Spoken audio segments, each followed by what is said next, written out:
Tonight on Texas News Channel, candidates for student government prepare for debate. An Austin business leaving the farmers market due to safety concerns. And a new task force formed by UT faculty members. You're watching Texas News Channel. Your leader for live, local UT coverage.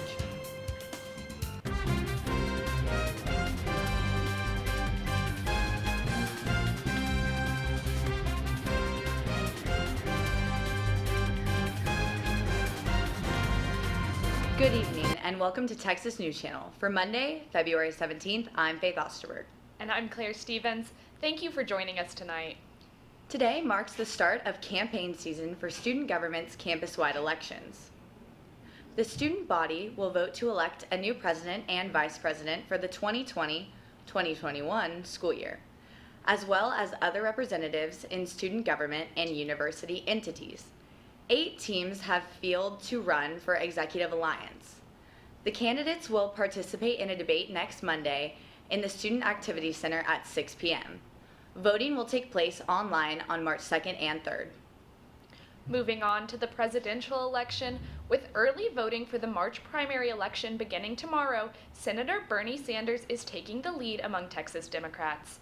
In a new statewide poll by UT and the Texas Tribune, 24% of Democrats say they support Sanders, and 22% support former Vice President Joe Biden. Senator Elizabeth Warren ranks third, and Mike Bloomberg in fourth. This marks the first time Bernie Sanders has taken the top spot in Texas. And speaking of voting, the voter registration in Travis County has hit a new record high with more than 800,000 voters. This number accounts for about 95% of those eligible to vote for the upcoming election and has increased by about 50,000 voters in the last year alone. One Austin business is leaving the downtown farmers market because of concerns with the homeless problem in the area. The Round Rock Honey Company announced on their Facebook page that the increased homeless presence downtown has created an unsafe environment for their workers. Their announcement comes after a stabbing in the Republic Square Park 2 weeks ago. The business will continue to appear at the farmers market on Mueller every Sunday. A man who police say threatened to kill children at a church playground on Congress Avenue has been charged with aggravated assault. According to the arrest affidavit, Damon Horner was seen screaming at kids that he had a knife and was going to kill them. Police say Horner was uncooperative when they arrived on the scene. Horner has been booked into the Travis County Jail with a $35,000 bond. If you were downtown yesterday, you may have seen this bizarre incident. A water pipeline break at the Independent, aka the Jenga Tower, had the Austin Fire Department respond to water pouring down the side of the building from the 23rd to the 18th floor. AFD originally responded to reports of a possible fire, but there were no visible smoke or flames. The floors affected by the water leak lost power and some even flooded. An AFD spokesperson said the water leak lasted almost 30 minutes. A new study by the UT LBJ School of Public Affairs found that certain areas of Austin are more vulnerable to climate change than others. The study shows that East and North Central Austin are prone to environmental hazards such as flooding, fires, and extreme heat. Patrick Bixler, who led the study, says that while the research is relatively fresh, the city should strive to adapt initiatives that'll combat climate change. UT President Greg Venvez says with full accreditation, students at the medical center will now be able to help set a new standard for excellence in medicine and healthcare. The school's first cohort will graduate in May. Less than a week after the UT system announced its plans to build the first East Texas Medical School, the East Texas Medical Center Foundation offered up an $80 million gift to support the new school. This is the largest donation to a Texas medical school, and the foundation has also committed to match future funds. The UT Board of Regents will vote for final approval of the medical board on February 26th. Within the past couple of months, many UT students have protested how the university has handled sexual misconduct cases involving professors, and some faculty are sharing the same concerns. The Task Force for Developing Community Standards for Faculty was formed late last month in response to student protests as well as other ethical issues. The new task force hopes to create a safer campus environment for students. Their biggest goal is to get rid of sexual misconduct on campus. Coming up on Texas News Channel, the newest lovebirds on campus, literally. And Plucker's newest competition opening this summer. Stay tuned.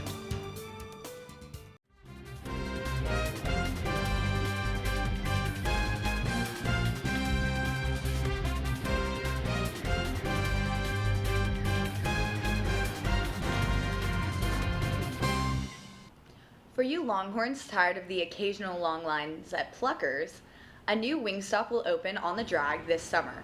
This will become Austin's 9th location of the popular chicken wing restaurant chain. We asked students what they thought about the newest restaurant on the drag opening, including its potential competition with Pluckers. Here's what they had to say.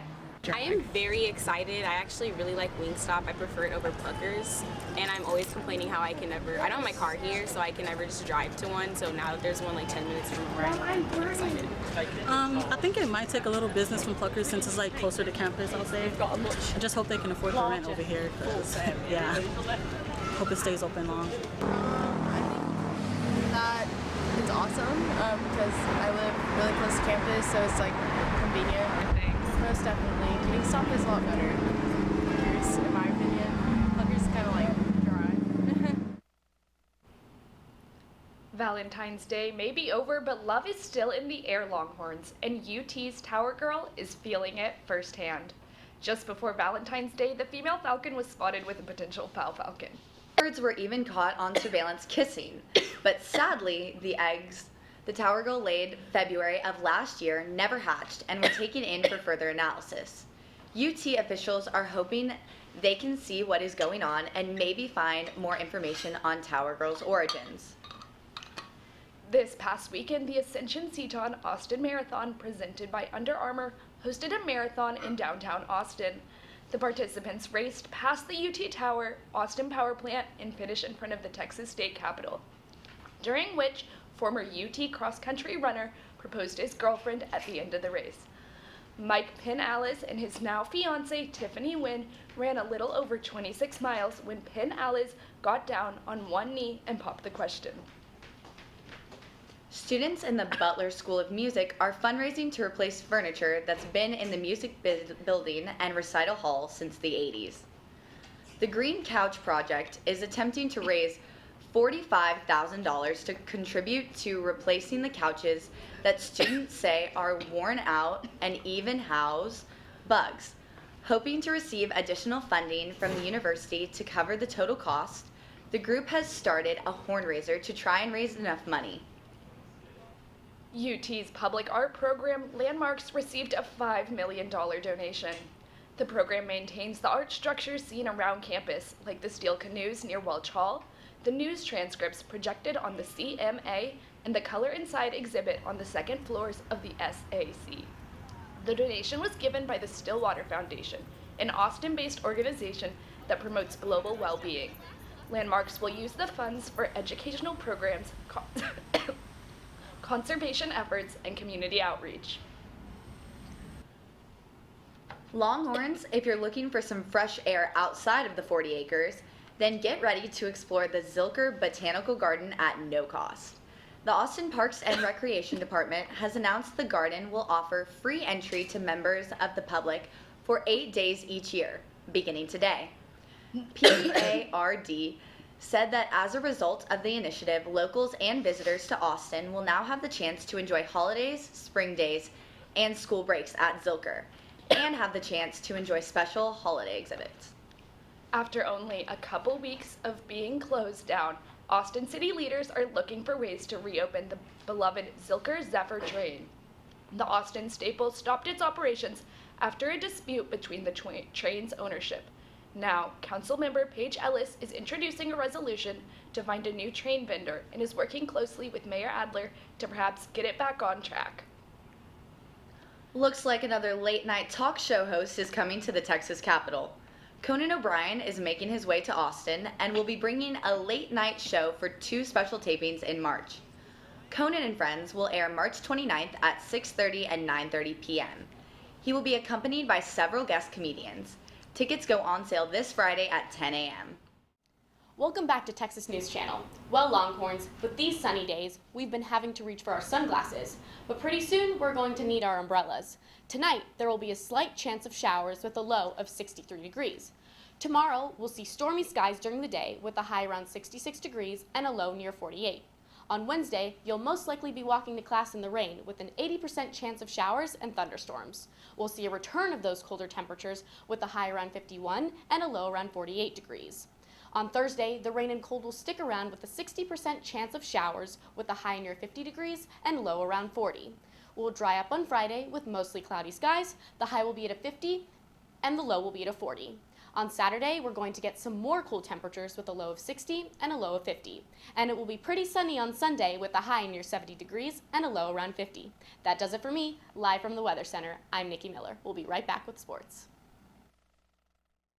Welcome back to Texas News Channel. Joining me from TSTV Sports is James Grant.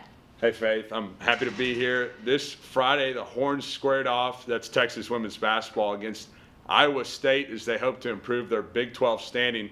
However, they ran into a roadblock here as Jaxie Pigeon at the Frank Irwin Center with more. This past Wednesday, the Longhorns took on the Iowa State Cyclones in Austin. The Cyclones were looking to bounce back from their loss to the Longhorns earlier this season. Iowa State's defense came ready to play in this game, forcing Texas to shoot just 26.9% from the field. When they settled, we didn't.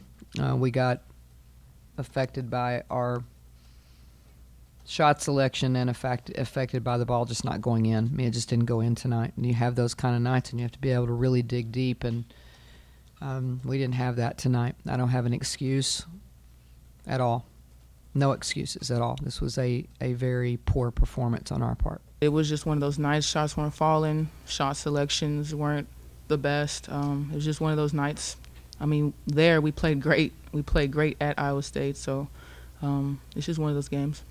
Our kids are tough-minded. Big win for us. Anytime you beat a team the caliber of Texas and a Karen Aston coach team, it's something to be proud of. And they had their way with us at our place, and today the ball bounced our way. The Longhorns dropped their second consecutive home game on Wednesday night. Turning over the ball 19 times and committing 25 fouls definitely did not help Texas in their fight against the Cyclones. We haven't been great at home at all. Our offense, it was a struggle tonight, struggle to shoot the basketball. We turned the ball over too much early in the game. But as we went along, I thought we made better decisions, and it didn't go in, but we just couldn't control our effort really and attention to detail on the defensive end, and it snowballed on us pretty quick. Although the game didn't go as planned for the Longhorns, senior guard Shook Sutton was honored pregame for reaching the 1,000 career point milestone. It felt amazing to be honored tonight with my teammates and coaches. Worked really hard to get to this position, so I'm really honored and really grateful for it.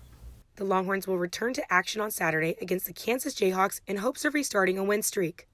From the Frank Irwin Center, I'm Jaxie Pigeon, TSTV Sports. Great start for the Longhorns. They're hoping to get back on track in 2020. Shaka Smart Squad was trying to do the same in Ames this Wednesday night. To put it nicely, it didn't go well. Let's take a look at the highlights.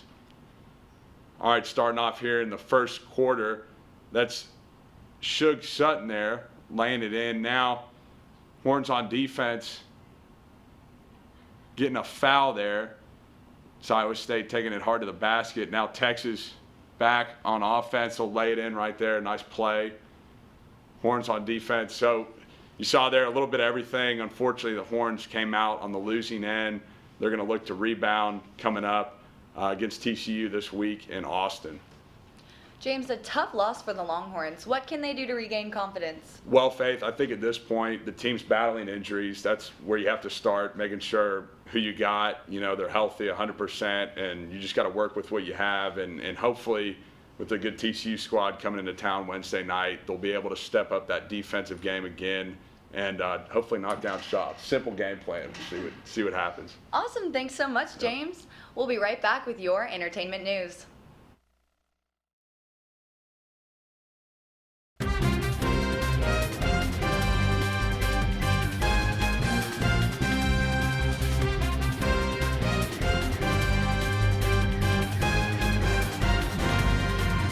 Welcome back to to Texas News Channel. I'm Cassidy Ellison. America's Singing Competition is back once again. Last night, American Idol launched its 2-hour season premiere, making its 3rd season on ABC and 18th season overall. The episode featured auditions from Georgia, Wisconsin, California, and Oregon. Judges Lionel Richie, Katy Perry, and Luke Bryan will return to TV screens next Sunday in search for the next American Idol. Justin Bieber's new stash shave isn't the only thing changing in his life. The 25-year-old pop star dropped his 5th studio album, Changes, on Valentine's Day, along with the sale of tickets to general public for his upcoming U.S. tour. Believers can also keep an eye out for Justin's new 10-part YouTube original documentary titled Justin Bieber Seasons, focusing on the creation of his new album. Well, after all the drama with the royals, Meghan Markle and Prince Harry have finally been spotted, and in California of all places. The Duke and Duchess of Sussex were photographed together on Valentine's Day and were likely in California for about a week before then. There's also a good chance that they visited SoCal, where Meghan lived for several years with her mother. The picture shows the happy couple looking very happy, so one can hope that the short vacay served them well. That's it for me. I'm Cassidy Ellison. Back to you. Thanks, Cassidy, and as always, we thank you for tuning in.